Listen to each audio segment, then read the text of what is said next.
Hello बच्चों, कैसे हो आप लोग? I hope you are doing very well in your life. तो बच्चों, आज हम लोग क्या करने वाले हैं? बच्चों, आज हम लोग करने वाले हैं मैकेनिज्म ऑफ एडिशन पॉलीमराइजेशन, है ना।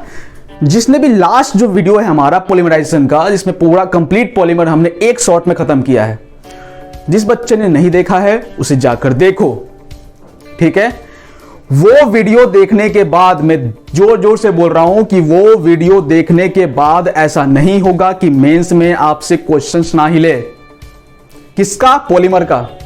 वो इस तरह से बनाया गया है वीडियो, वो इस तरह समझाया गया है, पॉइंट टू पॉइंट उसमें चीजें लिखी गई हैं कि आपसे सवाल छूट जाए, आपसे सवाल छूट जाए। ऐसा नहीं होगा।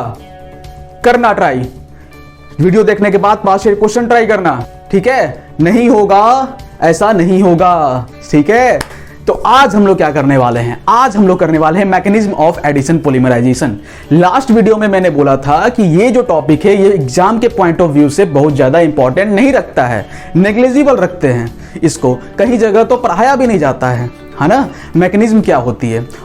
सही बात है, नहीं पढ़ाए जाने का भी कारण है कि इससे सवाल नहीं आते हैं। बहुत ही रेयर ऑफ रेयर चांस है कि आपका किस्मत सबसे खराब है तो आपके साल आ सकता है, ठीक है। तो देखो, ये जो टॉपिक है ना एडिशन पॉलीमराइजेशन, इससे सवाल आते हैं और वो मैंने करवा भी दिया है कि क्या क्या टाइप के सवाल हो सकते हैं।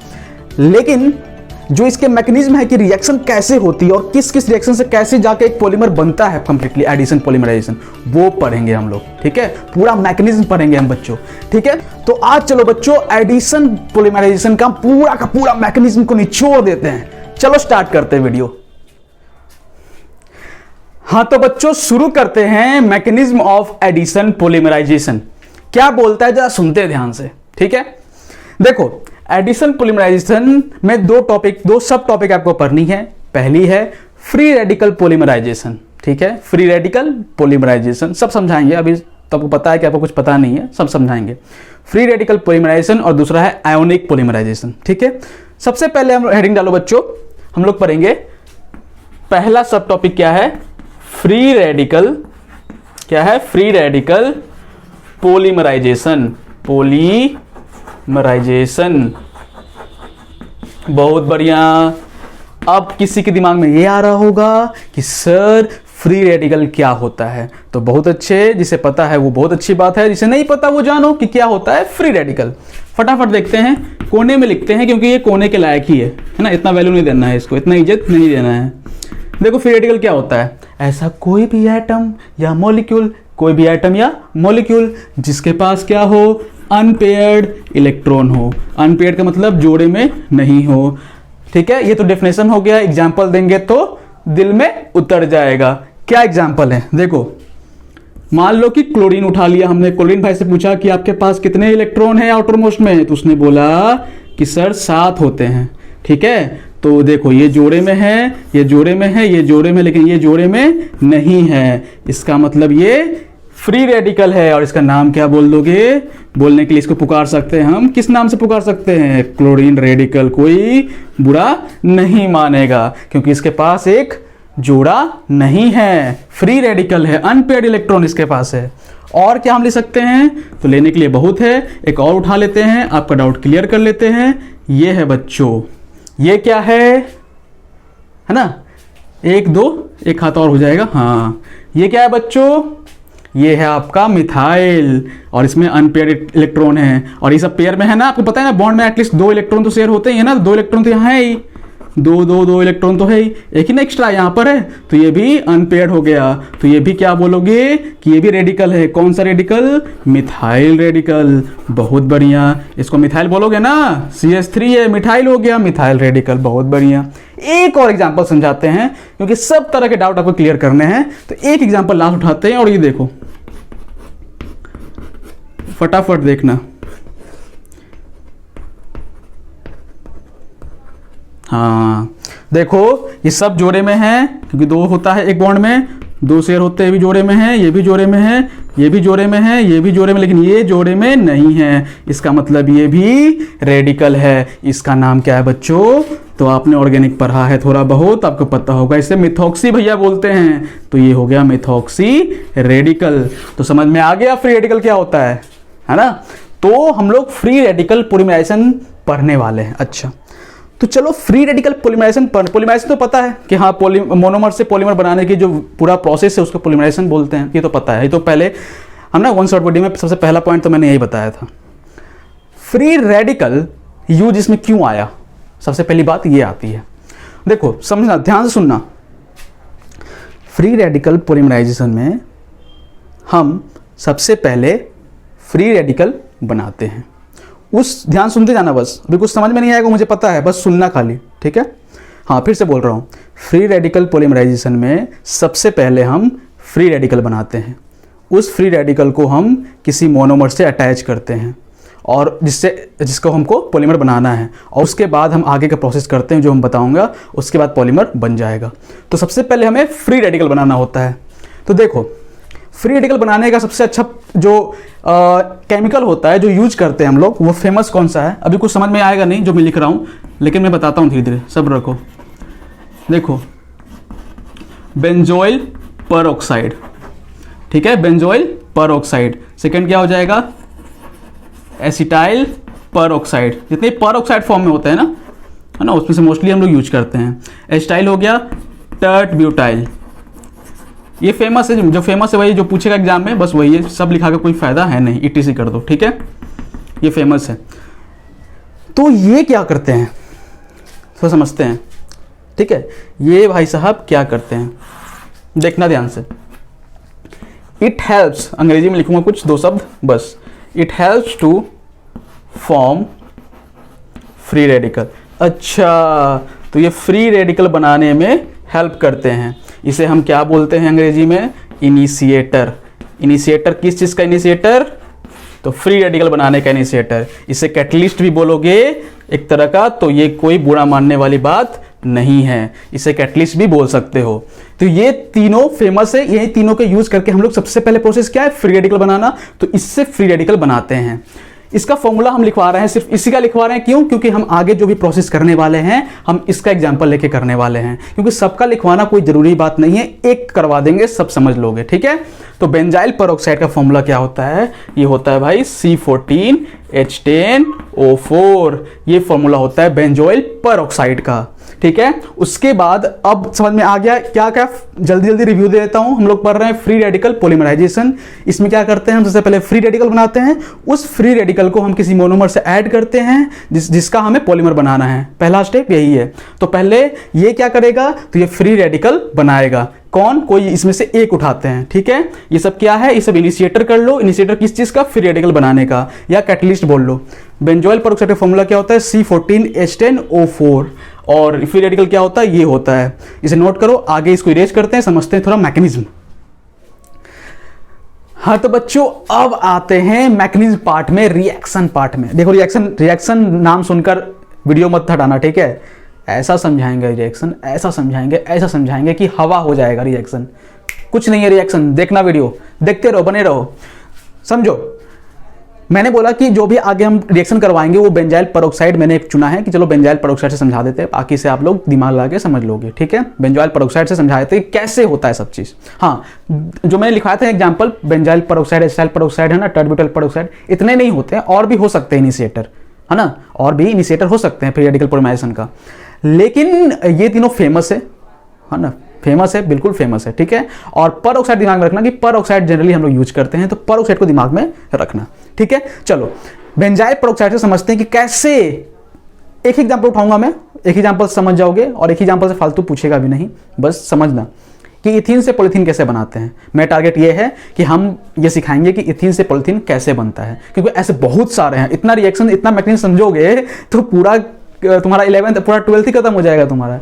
इतना नहीं समझना होता है, ठीक है। सिर्फ एक समझो और उससे हम लोग अंदाजा लगा लेते हैं, और फिर जो लिख रहा हूं पेशेंस से लिखते जाओ। देखो C6H5, डरना नहीं है, ठीक है, डरा के रखना है ना। हाँ बढ़िया। ये भाई क्या है, तो ये बेंजाइल परऑक्साइड है। अच्छा सर, आपने तो बेंजाइल परऑक्साइड का कुछ और फॉर्म लिखवाया था अभी। अरे वही है सर, देखो मैंने क्या बोला था, C14H10O4 है कि नहीं है, इसमें कार्बन 14, तो देखो 6, एक 7, एक 8 और 8 6 14 होता है। हाइड्रोजन देखो 5 और 5 10 होता है। ऑक्सीजन देखो 1 2 3 4 4, तो यही है बेंजाइल पेरोक्साइड। ठीक है, अब देखना ध्यान से, ये सब जो होता है ना बच्चों, बेंजाइल पेरोक्साइड, टर्ट पेरोक्साइड है ना, टर्ट ब्यूटाइल पेरोक्साइड है ना, तो ये सब जो क्या होते हैं ना कि बहुत माइल्ड, अगर कोई भी कंडीशन इसको चेंज करते हो ना, बहुत माइल्ड हल्का भी कंडीशन चेंज करते हो तो ये आराम से टूट जाते हैं, आराम से टूट जाते हैं। तो देखो इसको जरा सा हम बच्चों बिल्कुल जरा सा हीट देते हैं। ठीक है, बहुत जरा सा हीट दिए। अब क्या होगा बच्चों कि यहाँ क्लीवेज होगा। क्या होगा? क्लीवेज, मतलब ये यहां से टूट जाएगा। टूट जाएगा तो कैसे टूटेगा बच्चों? देखो ये हो गया एक टर्म और ये हो गया एक टर्म, दोनों देखो, दोनों एक दूसरे का क्या है? मिरर इमेज है। हाँ, तो कैसे बनाएंगे? देखो C6H5 है, हाँ है सर। कार्बन है, हाँ है। डबल बॉन्ड हो, चीटिंग कर रहे हैं हम, और कुछ नहीं, देखो चीटिंग कर रहे हैं। यहां से देख के ये बना दिए। अब देखो ये एक टर्म है और ये एक टर्म है, कहाँ गया? ये बिल्कुल एक दूसरे का मिरर इमेज है, तो ये क्या बना देगा? यहां पर 2 मोल बना देगा। 2 बना सकते हैं ना, एक ही 2 हो जाएगा। ठीक है, यहां पर टूटने के बाद यहां पर एक अनपेयर्ड इलेक्ट्रॉन आ जाएगा। ये तो क्लियर है, समझ में आ गया? क्यों आएगा ये भी डाउट है? देखो, अरे भाई साहब, जब इसको आप तोड़ रहे हो, बिल्कुल एक चीज नहीं छोड़ेंगे, सब समझाएंगे। जब इसको तोड़ रहे हो, हमें पता है कि जब ये कोई बॉन्ड होता है तो उसमें 2 इलेक्ट्रॉन तो होते ही हैं। कोई बॉन्ड होता है एक सिंगल बॉन्ड, तो उसमें पेयर ऑफ इलेक्ट्रॉन तो होते ही हैं। तो ये क्या होगा? टूटने के बाद इसके पास ये वाला आ जाएगा इलेक्ट्रॉन, और ये टूटेगा तो इसके पास क्या आ जाएगा? एक इलेक्ट्रॉन आ जाएगा ना। अरे ये टूटेगा तो इसके पास ये जो इलेक्ट्रॉन है ये इसके पास आ गया, इसका वाला इलेक्ट्रॉन इसके पास आ गया, तो यहां पर एक इलेक्ट्रॉन आ गया। क्योंकि हम एक ही लिख रहे हैं ना, बाद में दुगना किए हैं, सिर्फ लिख तो एक ही रहे हैं, तो एक ही आएगा ना, बाद में सिर्फ दुगना कर दिए। ठीक है बच्चों, इतना हो गया। अब इसके बाद क्या होगा? इसके बाद कुछ नहीं है, इसके बाद कुछ नहीं है। देखो ध्यान से, हमें पता है कि सबके पास 2 इलेक्ट्रॉन होते हैं, तो इसको यहां पर अच्छे से दिखा देते हैं। अब देखो टूटने बाद क्या होगा कि ये अब इसका जो इलेक्ट्रॉन है, ये इलेक्ट्रॉन यहां आएगा, ध्यान समझना है, इलेक्ट्रॉन यहां आएगा, और जो ये बचा यहां पर एक बच गया, तो यो इस इलेक्ट्रॉन और ये जो क्या है, मतलब फ्री इलेक्ट्रॉन जो है, ये दोनों मिलकर एक बॉन्ड बना देगा। तो एक्चुअली होगा क्या, देखना ध्यान से, यहां हो जाएगा 2C6H5, और ये यहां पर ये इलेक्ट्रॉन जो है ये यहां पर आ गया, तो यहां पर एक क्या हो गया? फ्री इलेक्ट्रॉन हो गया, है ना। थोड़ा दूर हो गया क्या, ये थोड़ा पास कर देते, ठीक है। और प्लस अब देखना कि जब ये C डबल बॉन्ड O है और फिर यहां डबल बॉन्ड O बना देगा, ये और ये मिलके एक और बॉन्ड बना देगा। एक बॉन्ड तो पहले से है, तो एक बॉन्ड ये पहले से, तो क्या बन गया? ये CO2 बन गया। इसको लिख सकते हैं डायरेक्टली CO2, कोई दिक्कत की बात नहीं है। CO2 लिख दिए, यहां तक समझ में आ गया। चलो बढ़िया। अब देखो बच्चों कि जो ये बन गया, देखो यही हमें चाहिए था। ये क्या है? यही तो फ्री रेडिकल है। अरे यही फ्री रेडिकल है जी, यही बनाते हैं हम लोग। यही पहला प्रोसेस होता है, यही पहला प्रोसेस होता है किसका? फ्री रेडिकल पॉलीमराइजेशन का, एडिशन पॉलीमराइजेशन का। यही पहला प्रोसेस है कि कोई एक हम लोग कैटलिस्ट लेते हैं, इनिशिएटर कह दो ज्यादा बेटर है, इनिशिएटर लेते हैं ताकि हम कोई फ्री रेडिकल बना सके। बना दिए फ्री रेडिकल। अब ये बना दिए फ्री रेडिकल, अब क्या होगा? अब होगा असली रिएक्शन, असली झोलझाल तो अब स्टार्ट होगा। देखो कैसे, समझना। वो वहां से उठाएं, 1 मोल उठाएंगे, अब ज्यादा नहीं उठाएंगे, 1 ही मोल उठाएंगे। C6H5 1 मोल उठाएं। अब हमको बनाना क्या है? बनाया हम पहले बोल दिए हैं कि हम बनाने वाले हैं इथीन से पॉलीथीन, पॉलीथीन, ठीक है। हाँ, तो देखो हम क्या करेंगे, इथीन से बनाएंगे तो इथीन तो लेंगे, तो चलो ले लेते हैं इथीन। इथीन क्या होता है? CH2 डबल बॉन्ड CH2, दो हाथ, हाँ सही है, ठीक है। तो ये हो गया। अब क्या होगा? अब यहां पर भी इलेक्ट्रॉन का आदान प्रदान होगा। कैसे होगा जरा समझो। देखो यहां पर भी 2 इलेक्ट्रॉन है, यहां पर भी 2 इलेक्ट्रॉन है ना। तो अब क्या होगा कि पहले ये टूटेगा और ये टूट कर यहां आएगा, ध्यान समझना, यहां आएगा, ठीक है। और ये एक टूटेगा, एक ही टूटेगा, और फिर यहां टूट के फिर एक यहां आ जाएगा। इतना समझ में आ गया? ये ऐसा कैसा ही रहेगा। ऊपर वाला बस ऊपर वाले का दो है, तो एक यहां आ गया और एक यहां आ गया। अब देखना, इसके पास भी एक है, इसके पास भी एक है, तो मिलके क्या बनाएगा? एक बॉन्ड बना देगा। हाँ सर, तो कैसे बनाएगा? तो C6H5 double bond sir double bond नहीं, माय मिस्टेक, एक ही बॉन्ड बनाएगा ना, अरे एक मिलके एक ही बॉन्ड बनाएगा, तो एक बॉन्ड बनाएगा CH2, तो हाँ सर CH2, फिर क्या, अब इसको तोड़ दिए तो ये तो हट गया, ये तो यहाँ आ गया, तो यहाँ आ गया, तो सिर्फ एक ही बचा यहाँ पर भी, तो यहाँ एक ही बचा, सही सर। और ये जो टूटा इसके पास यहाँ पर क्या आया, फ्री इलेक्ट्रॉन, तो यहाँ, और ये बन गया बच्चों, ये बन गया बच्चों। और ये क्या है, ये पूरा प्रोसेस क्या है,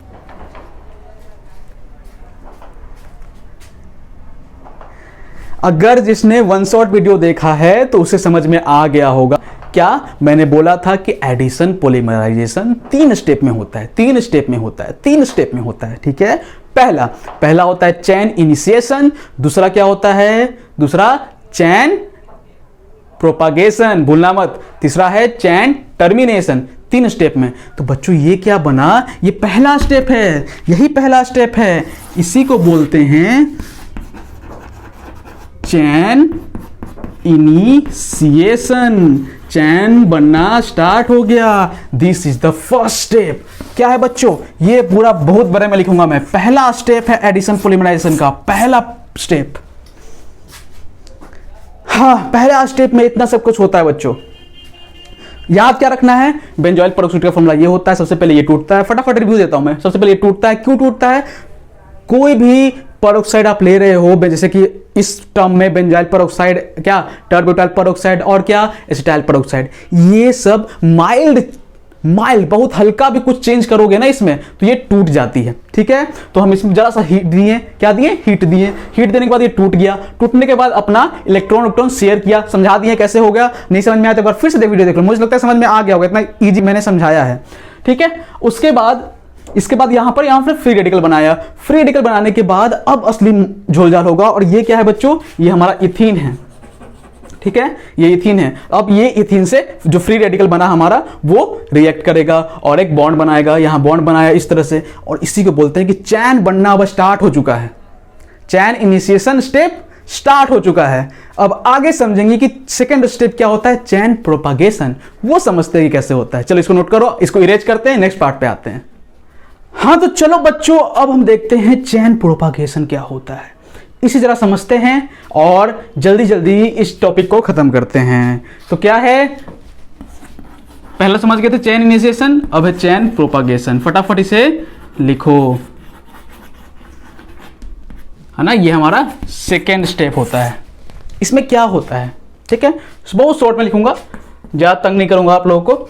देखो जो अभी फ्री रेडिकल बना था, है ना, बना था ना अभी फ्री रेडिकल, तो वो फ्री रेडिकल को फिर से किसी मोनोमर से, लेकिन इसमें हम इथीन ले रहे हैं तो इथीन से करेंगे, फिर जाके एक नया न्यू फ्री रेडिकल बनेगा। क्या बनेगा, न्यू फ्री रेडिकल। फिर इसमें क्या होगा कि फिर हम इसी न्यू फ्री रेडिकल में हम लोग इथीन ऐड करेंगे, और फिर ये आगे सो ऑन चलता ही रहेगा ये प्रोसेस। फिर फ्री रेडिकल बनेगा, फिर उसमें जोड़ेंगे, और ऐसा प्रोसेस चलता ही रहेगा। समझ में आया? नहीं सर, समझाते हैं, हम क्यों हैं यहाँ पर, समझाने के लिए। देखो अभी जो इनिशिएशन में बना था, क्या बना था, याद होगा ना, C6H5 CH2 एक इसके बाद अनपेयर्ड इलेक्ट्रॉन है, ठीक है, ये बना था। हमने क्या बोला, जो फ्री रेडिकल बना अभी जस्ट इनिशिएशन में, उसमें क्या जोड़ देंगे, इथीन। तो चलो जोड़ देते हैं, इथीन जोड़ देते हैं। उसके बाद क्या होगा, फिर एक नया फ्री रेडिकल बनेगा, है ना। तो कैसे बनेगा जरा देखते हैं, देखो फटाफट देखना। इसके पास क्या है, 2 इलेक्ट्रॉन, हाँ, तो इसका एक इलेक्ट्रॉन यहां आ गया मान लो, और ये इलेक्ट्रॉन और इलेक्ट्रॉन जोड़ के क्या बना देगा, एक बॉन्ड बना देगा। तो करते हैं C6H5, फटाफट समझना, CH2 यहां पर एक है, यहां उठा को यहां ला दिए, ये और इससे क्या कर दिया, बॉन्ड बना दिया, तो बना देगा CH2। और इसके पास एक एक्स्ट्रा बच गया, तो क्या हो जाएगा, इसके पास आ जाएगा अनपेयर्ड इलेक्ट्रॉन। ये आपका हो गया न्यू फ्री रेडिकल। समझ में आया? बहुत आसान है ना, कोई दिक्कत वाली बात नहीं है ना, समझ में आ रहा है? चलो बहुत बढ़िया। उसके बाद क्या करेंगे, फिर से इथीन जोड़ देंगे। अरे बाप रे, चलो जोड़ देते हैं। अब समझ में आ गया ना एक बार, तो ये सब जो लंबा चौड़ा लिखा हुआ है सब फटाफट हो जाएगा, बस समझने की देरी होती है। अब फिर क्या होगा, फिर ये और ये, फिर ये यहाँ आएगा, फिर ये बॉन्ड बनाएगा, और इसका एक बच जाएगा जो यहाँ आ जाएगा। ये समझ में आया? तो देखो इसको हटा देते हैं यहाँ पर, और फिर ये क्या होगा, कुछ ऐसा होगा।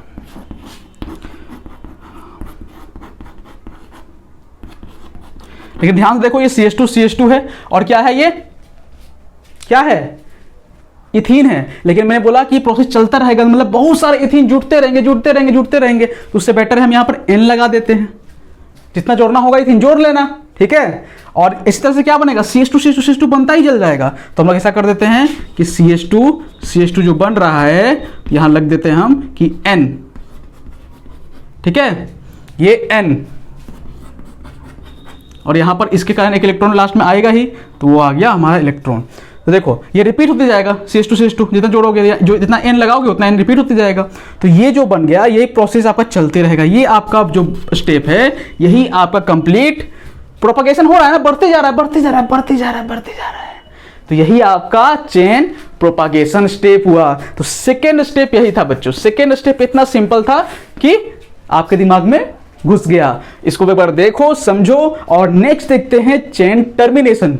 अरे बढ़ रहा है, तोड़ना तो पड़ेगा, कैसे तोड़ेंगे, चलो इसके नेक्स्ट स्टेप में देखते हैं। तो चलो बच्चों, लास्ट स्टेप में आ गए हम लोग। लास्ट स्टेप है चेन टर्मिनेशन। ये क्या होता है फटाफट समझते हैं थोड़ा, ठीक है, और खत्म करते हैं, उड़ाते हैं टॉपिक को। चेन, ठीक है, टर्मिनेशन, चेन का टूटना, कैसे ये होता है लास्ट स्टेप, इसको जरा समझते हैं। देखो ये दो तरीके से हो सकता है, एक बेसिकली एडिशन करके, किसका, फ्री रेडिकल का, या एक हो सकता है डिस्प्रपोर्शन करके। तो डिस्प्रपोर्शन जो होता है वो हम नहीं करवाने वाले, क्योंकि वो बिल्कुल फिजूल है, इंपॉर्टेंट नहीं है, ठीक है। करवाएंगे क्या हम लोग करवाएंगे कॉम्बिनेशन करके। कॉम्बिनेशन करके कैसे करते हैं जरा समझते हैं इसे। देखो अभी क्या बना था हम लोग के पास, याद होगा, C6H5, 2 CH2 लगा दो। देखो लगता है 6 लिख दो, देखो याद करना इसी ईजी है, लगता है 6 लिख दो। 1 2 3 4 5 6 फ्री रेडिकल बना था, तो ये फ्री रेडिकल बना दिया हमने। और 2 को छोड़कर यहाँ पर N लगा दो, ये बना था। तो हम कंबाइन करेंगे, इसमें क्या कंबाइन करेंगे, सेम फ्री रेडिकल फिर से कंबाइन कर देंगे, ठीक है, सेम। तो देखो इसी को हम कंबाइन कर देते हैं इस तरीके से, तो क्या बन जाएगा, C6H5 फिर से कंबाइन कर रहे हैं हम, ठीक है, फिर से यही चीज़ लिख रहे हैं, ध्यान से समझते जाओ।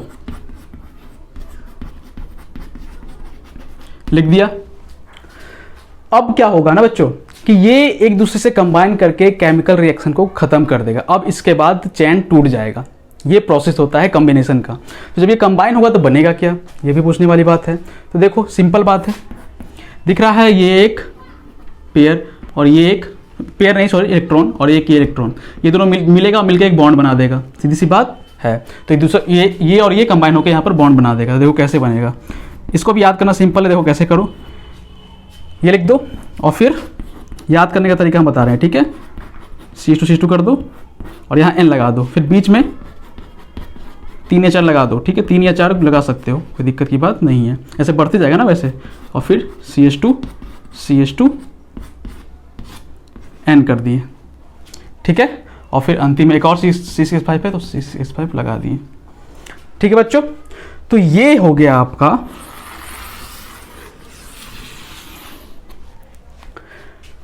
Chain termination. यहां से चेन टूट जाएगा, देखे, और चेन टूटने का तो इसके क्या बोलते हैं, ये बन गया बच्चों पॉलीथीन। ये बन गया हमारा पॉलीथीन। हम C6H5 और C6H5 जो है इसको रिमूव कर देते हैं, ठीक है। तो उतना जानने की जरूरत है नहीं, और वो आउट ऑफ सिलेबस हो जाएगा कैसे रिमूव किया जाता है। तो देखो हमें पता था कि पॉलीथीन का क्या फॉर्मूला होता है। देखो बहुत सारे CH2, तो देखो बहुत यहाँ से लेके यहाँ तक बहुत सारे CH2 है, बहुत सारा है, इसको बाद में हम रिमूव कर देते हैं। तो ये हमें जानने की जरूरत नहीं है, बस इसको लिख दो इस तरह से, और ये पॉलीथीन बन गया। और इस तरह से क्या होता है, चेन टर्मिनेट हो जाता है, मतलब रुक जाता है। कैसे, तो जो फ्री रेडिकल बना था किससे, प्रोपगेशन टाइम पे, उसी फ्री रेडिकल को एक उसी से कंबाइन कर दो, एक और ले लो, एक और मोल ले लो उसका, उसी से कंबाइन कर दो, और इससे कंबाइन कर दोगे तो चैन टूट जाएगा। तो बाई कॉम्बिनेशन ऑफ लिख देते हैं हम। ये कैसे रुका है मैं लिख देता हूं फटाफट, बाई कॉम्बिनेशन ऑफ, ठीक है, कॉम्बिनेशन ऑफ फ्री रेडिकल, है ना, फ्री रेडिकल हम जोड़ दिए, कंबाइन कर दिए दो फ्री रेडिकल को, तो ये चैन टर्मिनेट हो गया, मतलब रुक गया। और ये बच्चों पूरा कंप्लीट हो गया फ्री रेडिकल पॉलीमराइजेशन, ठीक है। बस इतना सिंपल था, यही मैकेनिज्म है और कुछ नहीं है खास, ठीक है। नेक्स्ट हम लोग देखेंगे कि इसके बाद हमारा क्या था, फ्री रेडिकल के बाद आयोनिक पॉलीमराइजेशन। तो आयोनिक पॉलीमराइजेशन क्या होता है, इसे फटाफट कर लेंगे, ठीक, उसमें ज्यादा कुछ है नहीं, ठीक है, फटाफट करते हैं, इसे नोट करो, आगे चलते हैं। हाँ तो बच्चों अब हम लोग देखेंगे आयोनिक पॉलीमराइजेशन क्या होता है, फटाफट समझते हैं इसे। हिंट डालना, आयोनिक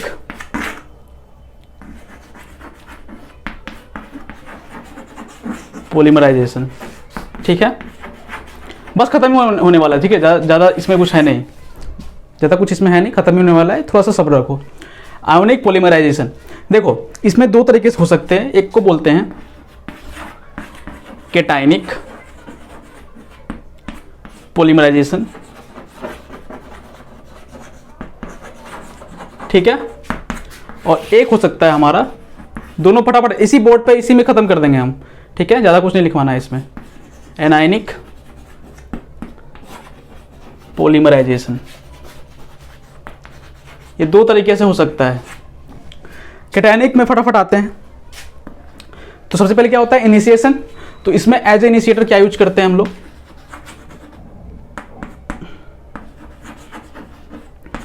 कि कौन फ्री रेडिकल बनाएगा, तो इसमें जो इलेक्ट्रोफाइल होते हैं, इलेक्ट्रोफाइल, सबसे बड़ा एग्जांपल क्या दे सकते हो, ल्यूइस एसिड, सबसे प्रॉपर वे में बोलोगे तो ल्यूइस एसिड। एग्जांपल में क्या हो जाएगा, जैसे कि HF हो गया, ठीक है, हाइड्रोजन फ्लोराइड, ठीक है, AlCl3 हो गया, है ना, BF3 हो गया, ठीक है, H2SO4 भी स्ट्रॉन्ग एसिड है, ये भी एक इनिशिएटर काम करेगा कैटायनिक पॉलीमराइजेशन में, तो ये याद रखना, ठीक है। BF3 ये एक बार पूछा गया था, है ना, BF3 एक बार पूछा गया था, तो ध्यान में रखना इसको, ठीक है। बोले ना rare of the rarest topic है ये, तो बहुत सालों में एक बार पूछ दिया, तो इसमें पूछा गया था BF3, है ना, ल्यूइस एसिड, ओके। ऐसे इसका टॉपिक भी नहीं है, ल्यूइस एसिड पूछा था उसने, और ल्यूइस एसिड तो ऐसे आपको बहुत जगह पढ़नी है, तो कह नहीं सकते कि पॉलीमर कहीं से, पॉलीमर से ही पूछा था, ऐसे बहुत जगह आपको पढ़ना है ना, ठीक है। खैर इनिशिएटर इलेक्ट्रोफाइल होता है ल्यूइस एसिड, है ना, ल्यूइस एसिड भी एक इलेक्ट्रोफाइल ही है, तो वो भी इनिशिएटर हो गया। इसमें जो बीच में बनता है ना, बीच में क्या बनता है, प्रोपोगेशन के समय जो बीच में बनता है वो क्या बनता है, इसमें बनता है बीच में इंटरमीडिएट में, इंटरमीडिएट में क्या बनता है भाई, मीडिएट। स्पेलिंग थोड़ा वो गलती ऊपर नीचे होगा, सुधार लेना, ठीक है, स्पेलिंग सुधार लेना, सॉरी, कार्बोकेटायन बनता है, ठीक है, कार्बोकेटायन, ये बीच में बनता है इंटरमीडिएट, ठीक है। इससे कुछ एग्जांपल जान लो जो कि carbocation, sorry cationic polymerization show करते हैं, ठीक है, फटाफट देख लो, बहुत इजी है, इतना मैं लिखवा दूंगा, इतना काफ़ी है। हाँ तो क्या ले लोगे, एस्ट्रीन ले लो, ये भी शो करता है कैटायनिक पॉलीमराइजेशन, इसका फॉर्मूला लिखवा चुके, बार बार लिखवाने की जरूरत तो नहीं है मेरे ख्याल से, है ना,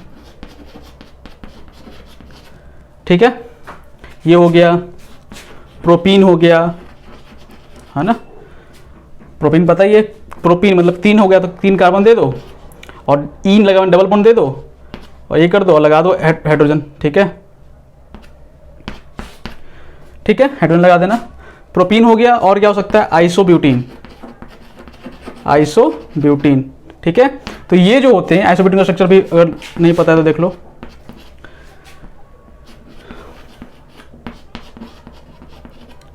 ठीक है। तो ये हो गया आपका कि ये कैटायनिक पॉलीमराइजेशन दिखाएगा। इसको अब लास्ट में क्या होता है, टर्मिनेशन, टर्मिनेट कौन करेगा इसको, तो इसमें जो टर्मिनेटेड यूज होता है, टर्मिनेटेड बाय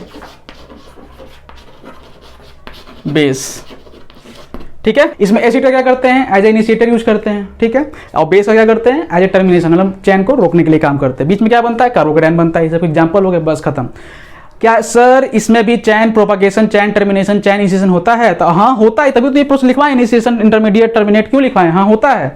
तो आप बताएं क्यों नहीं सर, क्यों नहीं बताएं, क्योंकि ये आवश्यकता नहीं है, बेफिजूल की चीजें नहीं पढ़ो। क्यों, क्योंकि टाइम की इज्जत करो। अगर दिमाग लगाना है तो ऐसी जगह लगाओ जिसमें कोई फायदा हो। अगर दिमाग लगाना है, आपको बस लग रहा है बहुत टाइम है, तो रोटेशन में लगाओ ना, सेमीकंडक्टर में लगाओ, मॉडर्न फिजिक्स में लगाओ, है ना, केमिस्ट्री में करना है तो जीओसी में लगाओ, आइसोमेरिज्म में लगाओ। क्यों, ये सब जो चीजें हैं, ये जितने में लिखवा दी हैं उतनी ही काफी है, ठीक है, मोर देन दैट पढ़ने की जरूरत नहीं है। नेक्स्ट आते हैं बच्चों, नेक्स्ट पढ़ते हैं हम लोग एनायनिक पॉलीमराइजेशन। ये क्या बोलता है, इसमें क्या इनिशिएटर यूज करते हैं, इंटरमीडिएट यूज करते हैं, एग्जाम्पल क्या है इसके, और इसमें टर्मिनेशन क्या करते हैं। देखो फटाफट देखना, इसमें हम लोग इनिशिएटर जो यूज करते हैं वो इलेक्ट्रोफाइल तो ऑफकोर्स न्यूक्लियोफाइल यूज करेंगे, न्यूक्लियोफाइल यूज करेंगे। बहुत फेमस हम लिख देते हैं, एक NaNH2 होता है, ठीक है।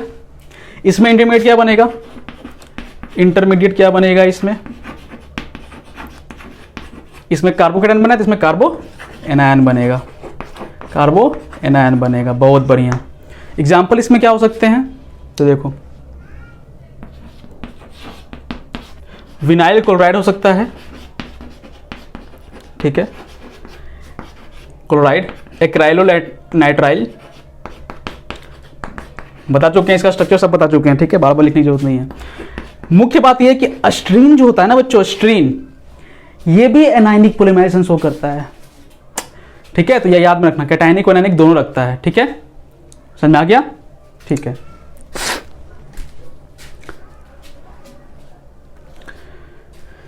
हाँ, एक बात और याद रखना कि स्ट्रीन जो होता है ना एनायनिक ज्यादा फेवरेबल करता है। क्यों करता है, ठीक है, ज्यादा फेवर इसको करता है, क्यों, क्योंकि पोटासियम एमाइड के प्रेजेंस में, पोटेशियम एमाइड के प्रेजेंस में ये फटाफट बहुत जल्दी एनायनिक पॉलीमराइजेशन कर देगा, कैटायनिक इतनी जल्दी नहीं करेगा। तो स्ट्रीन ज्यादा फेवर करता है एनायनिक पॉलीमराइजेशन को, ठीक है बच्चों। लास्ट क्या है, टर्मिनेटेड किससे, टर्मिनेट किससे होता है, तो टर्मिनेट होता है बच्चों ये टर्मिनेटेड बाई, पता ही होगा ये बेस है तो ये क्या है, एसिड से होगा। एक चीज याद रखना इसमें कि इससे जो एनायनिक पॉलीमराइजेशन जो बनता है हमारा पॉलीमर, वो लीनियर बनता है, ठीक है, लीनियर बनता है, ये याद रखना है, ये इंपॉर्टेंट है। अब जाके आपका पूरा खत्म हो गया, पूरा मैकेनिज्म, ठीक है, पूरा मैकेनिज्म आपका समाप्त हो गया है, ठीक है। तो मैं आशा करता हूं, मैं होप करता हूं कि आपको सारे मैकेनिज्म समझ में आ गया होगा। अगर नहीं आया है तो एक बार रिवाइंड करके देख लो, ठीक है, रिवाइंड करके एक बार देख लो, फटाफट देख लोगे, है ना। थोड़ा स्पीड बढ़ा देना, जल्दी जल्दी भी हो जाएगा, है ना। आपके हाथ में है, आपके हाथ में है कि स्पीड बढ़ा दो, स्पीड घटा दो, सब आपके हाथ में है। हमारे टाइम पे भी तो टीचर बोल रहे थे, इतना फास्ट फास्ट बोलते थे या इतना स्लो बोलते थे, कोई टीचर की समझ में नहीं आता था, है ना। तो हमारे पास भी काश वो स्पीड अप और स्पीड डाउन करने का जो प्रोसेस है वो हमारे पास भी होता, खैर ठीक है। तो ये बच्चों, ये आपका मैकेनिज्म खत्म हो गया है और आगे है कि पूरा पॉलीमर अब खत्म हो गया है, तो आगे हम कोई नया चैप्टर ऐसा उठाएंगे जो कि 2022 के बच्चों के लिए लाभदायक होगा। तो चलो बच्चों, इसी वर्डिंग के साथ गुड बाय कहते हैं, गुड लक।